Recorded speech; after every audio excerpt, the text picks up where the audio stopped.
Mga kalingap, ito pa ang mga YouTube channel na dapat nating suportahan. Associate Kalingap Reactors. Associate Kalingap Reactors. Please subscribe. MSG Channel. Rina, congratulate mo na ang iyong sarili dahil magaling ka na. Isang mapagpalang araw po ang bawat isa sa atin, naway nasa mabuti po tayong kalagayan saan mang sulok ng mundo tayo naroroon at ligtas tayo sa anumang kapahamakan. Bago po natin simulan ang ating reaction, wag po nating kalimutang subscribe ang YouTube channel nila Val Santos Matubang, Kalingap Rab at Ate Edna Vlogs, at syempre support din natin si Roda Mix Vlog. Huwag po tayong mag-skip ng ads kapag tayo ay nanonood sa kanilang mga video. Dahil malaking tulong po yun para mas marami pa silang matutulungan na may hirap. Si Ate Roda ay nagpasalamat or nag-treat siya ng pa-dinner kasama sila Isla Bonita, JP Alibio at Kuya Nelson. Syempre, hindi maiiwan si Rina na anak-anakan ni Ate Roda dahil gusto niyang i-congrats si Rina dahil magaling na daw. Higit sa lahat, ang anak ni Ate Roda ay kasali sa dance list kaya naging double celebration. Ate Roda, congrats sa anak mo. Panoorin po natin sila. Good morning po mga kalingap, kakain na naman tayo at syempre kasama natin si Rina. Ayan, ito po kasi si Rina ay mahilig sa kain. And kagaya ko rin mahilig sa kain. Oh, forgot ko. Ayan, so ayan, dito naman po tayo. Masarap yung sabaw dito kaya napili namin na dito kumain. Syempre, pag sabaw ang pinag-usapan, masarap pumikop-pikop ng sabaw. Kasama po natin yung ibang mga kalingap partners. Ayan, sinasabi ko kay Rina, i-congratulate niya yung sarili niya. Kasi magaling na siya. And, ayun, natutuwa lang po talaga ako. And, very thankful ako kay God. Yun, kasama po natin si Isla Bonita. Yung kanyang asawa, si JP Alibio at si Kuya Nelson.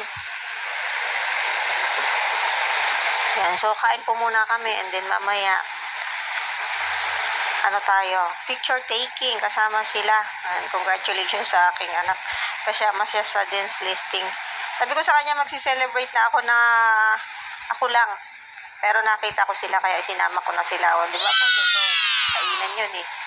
Ito po yung aking favorite dito.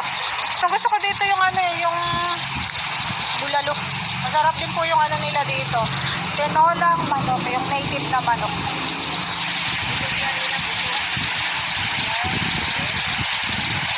Thank you natin to. Ayan, sila yung nakita natin na nakakasama. Kaya sila yung kasama natin ngayon.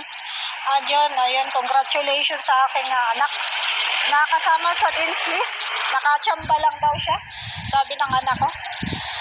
Nakachamba kaya nakasama sa dance list.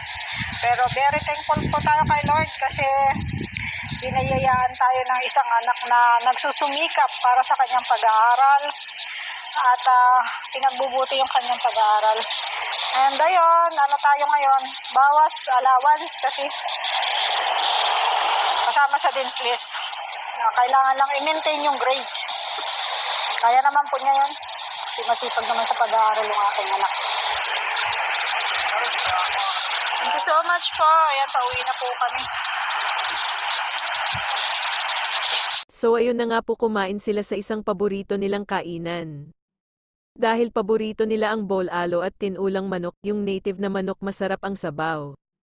Gustong-gusto ni Rina humigop ng sabaw at mahilig sa kain dahil kasali sa dance list ang anak ni Ate Roda. Binawasan daw niya ang allowance nito. Congrats Ate Roda, nakaka-proud ang anak mo. Hindi ka nagkulang sa pagtuturo dahil mahusay at nagsusumikap ang anak mo. Salamat din sa pag-aalaga at pagtuturo kay Rina. Salamat din kay Kalingap Rab, kay Kuya Val, kay Ate Edna sa walang sawang pagtulong. Salamat din sa mga sponsors, viewers at supporters. More blessings po sa ating lahat.